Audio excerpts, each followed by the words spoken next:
Gagawa tayo ng pinakamalambot at pinakamasarap na ensaymada recipe. Hindi lang ito pang merienda, syempre pwedeng pang negosyo. Kaya tara, sa ating mixing bowl maglalagay tayo ng 2 cups na all-purpose flour, 2 cups din ng bread flour, total of 500 grams, 2 teaspoon of permipan yeast, 1/2 tablespoon ng salt, 1/4 cup of powdered milk, half cup of sugar, teaspoon of bread softener. Tapos ilalagay na natin to sa ating mixer. Punasan na muna natin yung ating bagong KitchenAid. Gagamit tayo dito ng dough hook attachment. Pwede rin natin itong basahin ng mano-mano. And then pagkatapos maglalagay tayo dito ng egg yolks. 6 yung nilagay natin. And then half cup muna ng pinagkuluan ng patatas. Pag nabay yung ating dough, maglalagay tayo ng softened or room temperature butter. And then maglalagay tayo ng half cup ng mashed potato.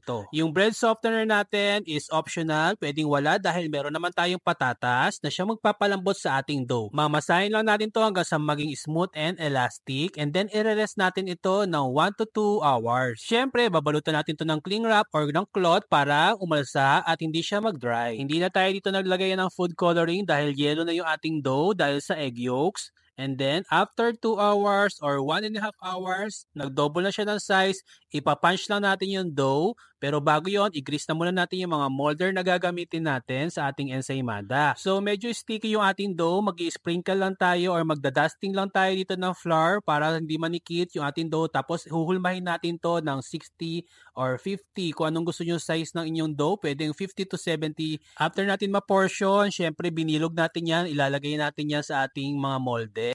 Magpainit na tayo ng ating oven, unox yung gamit natin. After 45 to 1 hour, maalsa na rin yung ating dough. Pahiran natin ng egg wash ang ating mga dough bago isalang sa unox oven. Pag unox yung gamit nyo, 160 lang, 180 naman kapag mga ibang oven. I-bake lang natin ito ng 15 to 18 minutes. Huwag masyad. Yung tamang pula lang ng tinapay or ensaymada ang gagawin natin para talagang mas soft ang ating ensaymada bread. Ito, luto na yung ating ensaymada bread.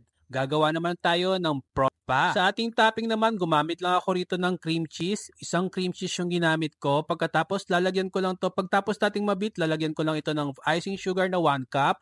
Maglalagay ako ng greenhouse vanilla na napakabango. 1/2 teaspoon lang yung ginamit ko pero napakabango at napakasarap talaga ng frosting natin dito. Dahil purong-puro ang ating vanilla.